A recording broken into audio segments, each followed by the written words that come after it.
মুস্তাফিজুর রহমান জিতছে, বাইরেন বারণ খাটবে না এখানে, সাগর দিঘির মাটিতে লিখছে মুস্তাফিজ থাকবে দাঁড়িয়ে। গলিতে গলিতে রাস্তায় মাঠে ঘাটে পথে যেখানে দেখবেন সেখানে মসিবুর। 1 লক্ষ ভোটে জিতাবো। এই রাস্তা কাবিলপুরবাসী পাওয়ার জন্য 5 বছর ধরে আন্দোলন করছে, এখন পর্যন্ত রাস্তা হয়নি। এখানে জোট প্রার্থী হচ্ছে যে মশিউর রহমানকে বিপুল ভোটে এখান থেকে এগিয়ে দিবে। জিতবেই অবশ্যই রেখে বলছি, আল্লাহ জিতবে, আল্লাহর প্রতি ভরসা রেখে জিতবে। দেশের ছেলে, উন্নয়ন যাতে হয় আমরা পরিবর্তন চাই। বাইরন দা যেভাবে কথা দিয়ে গেছিলেন উনি কথার একটাও দাম রাখেননি। আর খলিলুর তো একটা অপদার্থ ম্যান, এই অপদার্থ ম্যান আমাদেরকে কতবার এসে কথা দিয়ে গেছে। অতএব এই রাস্তা নিয়ে আমরা যে আন্দোলন করেছিলাম, একটা যুব সুশীল সমাজ যে গড়ে তোলা হয়েছিল, সেই সুশীল সমাজকে বিনষ্ট করার জন্যে সাগরদিঘি থানার পুলিশ এসে যেভাবে হয়রানি পেরেশানি করেছে, তাতে আমরা সবাই বিক্ষুব্ধ। এর লেখা কোনো কাজ নাই। আর ওই মসজিদে মাদ্রাসায় পয়সা দিলে দান করলে যে ও পাস করে যাবে, এটা কোনো বড় কথা নয়। এতদিন কোনো কাজ নাই, এখন কাজ দেখাতে এসছে যে দেখো আমি এখানে লাইট পোস্ট দিচ্ছি, এই দিচ্ছি সেই দিচ্ছি। সাগরদিঘি বিধানসভার সিপিআইএম সমর্থিত এবং আইএসএফ সমর্থিত এসডিপিআই প্রার্থী রয়েছে মশিবুর রহমান। প্রত্যেকটি গ্রামে যাচ্ছে, সাধারণ মানুষের অভাব অভিযোগের কথা শুনছে, মানুষের একেবারে উচ্ছ্বাস, বাড়ি থেকে তারা বেরিয়ে আসছে তাদের প্রিয় প্রার্থীকে দেখার জন্য। দেখতে পাচ্ছেন প্রচুর মানুষের সমাগম সকাল থেকে, এখন ঘড়ির কাঁটায় প্রায় 11টা বাজে, এখনও পর্যন্ত তিনি প্রচার চালিয়ে যাচ্ছে। কি বলছে শোনাবো আপনাদেরকে এসএসটিভি পাবলিকে। জনসভায় পরিণত হয়েছে। এখানে অনেক মানুষ, হাজার হাজার মানুষ, বয়োজ্যেষ্ঠ মানুষ, অনেক মায়েরা, দিদিরা, বোনেরা সকলেই সঙ্গে ছিলেন। একদম আমরা চুটিয়ে আনন্দ করলাম, সকলে মিলে সাক্ষাৎ হলো, সকলের সঙ্গে একটা মধুর সম্পর্ক হলো। আমি যেটা বুঝলাম, মানুষ একদম যেভাবে দীর্ঘদিন ধরে একটা নিরাশায় ভুগছে, বড় আশা নিয়ে বুকে ছিল, কিন্তু আশা তো দূরের কথা, নিরাশায় আছে। আবার সব আশা ভঙ্গ যারা করেছে তাদেরকে জলে ফেলে দিয়ে আগামী দিনের স্বপ্ন, আগামী দিনের আওয়াজ এই কলকাতা বিধানসভার যাতে যায় এবং সাগরদিঘির বেটা সাগরদিঘির ছেলে যাতে বলতে পারে, এই ধরনের যে এই কাবিলপুরের বুকে যে উচ্ছ্বাস, যে আওয়াজ আমি দেখলাম। কি হতে চলেছে সেটা মানুষ ঠিক করবে। মানুষ যা আওয়াজ দিচ্ছে তাতে অবস্থা যার শাসক দলের চরম খারাপ। কারণ কয়েকটা কাজ নিয়ে যেভাবে মানুষের সঙ্গে দুর্ব্যবহার করেছে, মানুষের সঙ্গে যে খারাপ ব্যবহার করেছে, মানুষ তার মুখ্যম জবাব দেবে, শুধু সময়ের অপেক্ষা।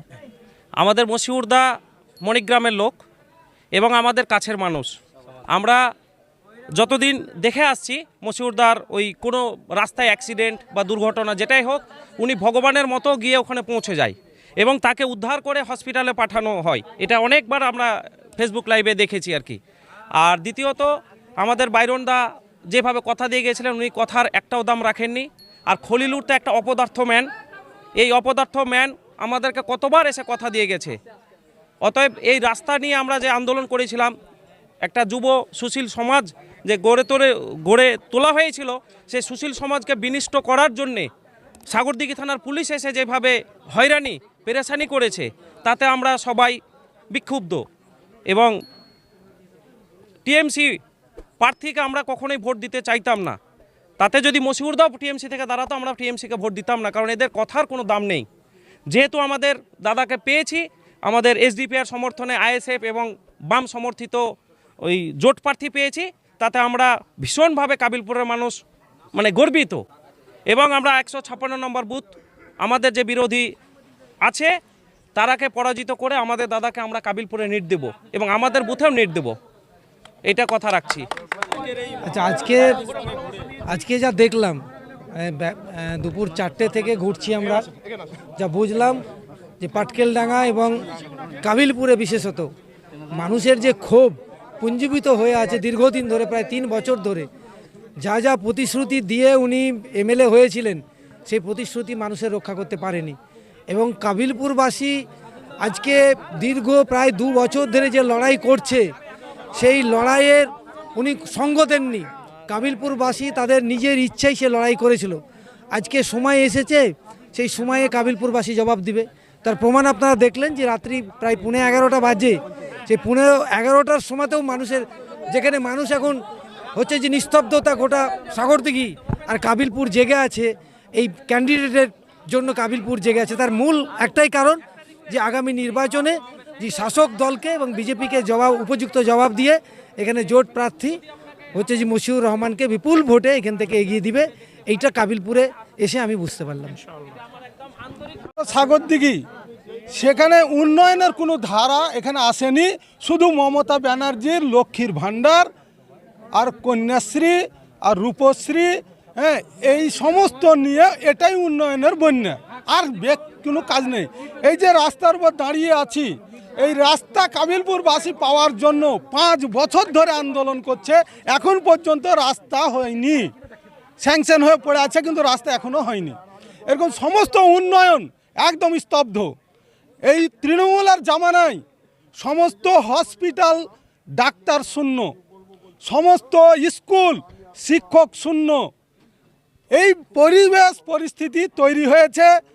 অপরদিকে যে দেবোত্তর সম্পত্তি এবং ওয়াকফ সম্পত্তি কেন্দ্র সরকার রাজ্য সরকার যৌথভাবে যে অধিগ্রহণ করছে, তাতে মানুষ বুঝতে পেরেছে যে কেন্দ্র রাজ্য সরকারের বিরুদ্ধে আমরা যদি ভোট প্রয়োগ না করি তাহলে আমাদের দেবোত্তর সম্পত্তি ওয়াকফ সম্পত্তি রক্ষা করতে পারবো না।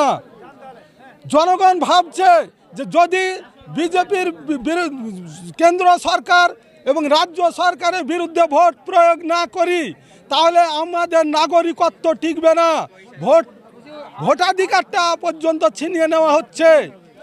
জনগণ বুঝতে পেরেছে যে এলাকার মানুষ সমস্তটাই হচ্ছে পরিযায়ী শ্রমিক, নানান জায়গাতে গিয়ে তাদেরকে পিটিয়ে হত্যা করা হচ্ছে, অপদস্থ করা হচ্ছে, রুজি রুটি বন্ধ হয়ে যাচ্ছে।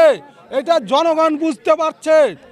আজকে জনগণ বুঝতে পারছে যে তৃণমূল এবং বিজেপি, হ্যাঁ, এবং কংগ্রেস তারা যেভাবে করে তাদের রাজত্ব প্রতিষ্ঠা করার চেষ্টা করেছে তাতে জনগণের কিছু কল্যাণ হয়নি।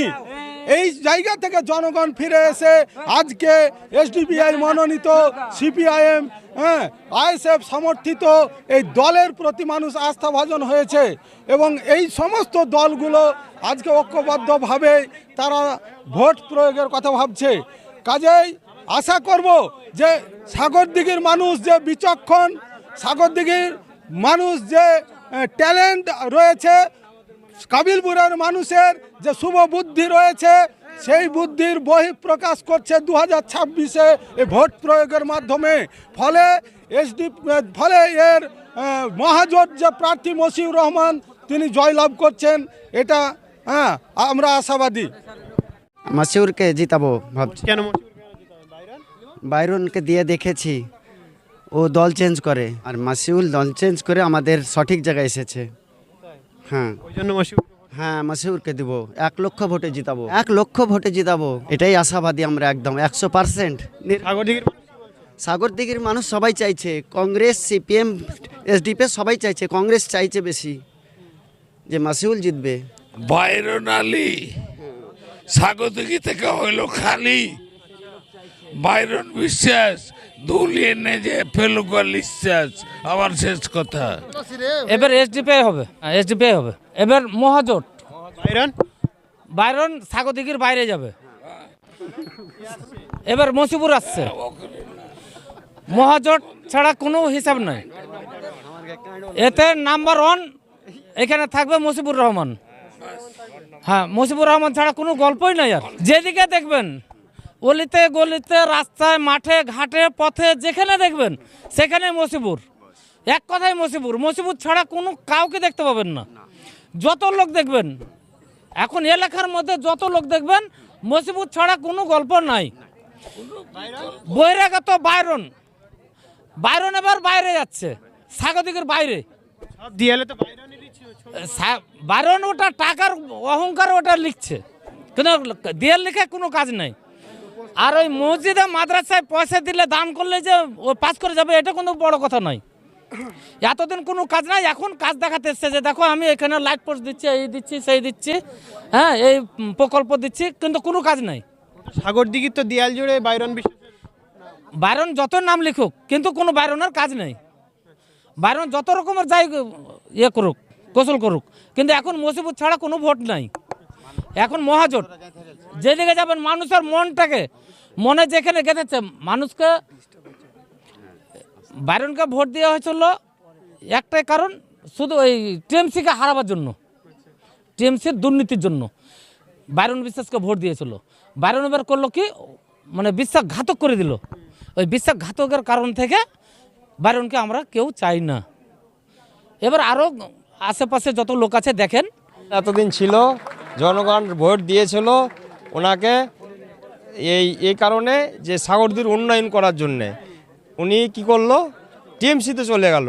টিএমসি আমরা চাই না, সাগরদিঘি ব্লকে টিএমসি চাই না। বাইরন যদি সেই পথে থাকতো তাহলে বাইরনই জিততো, কিন্তু টিএমসিতে চলে যেদিন গেছে সেদিন হেরে গেছে। এখন অনলি ওয়ান বাইরন, এই মুসিবুর, অনলি ওয়ান মুসিবুর। এটা কি হবে, সাগর দিকে হাওয়া কোন দিকে? হাওয়া কোন দিকে থাকবে? মুসিবুর রহমান জিতছে, বাইরন বারণ খাটবে না এখানে। সাগর দিঘির মাটিতে লিখছে মুসিবুরই থাকবে দাঁড়িয়ে, আদার্স কেউ থাকবে না। মুসিবুর রহমান, মুসিবুর রহমান, মুসিবুর রহমান, বাইরন পালাও, পালাও, বাইরন থাকবে না এখানে।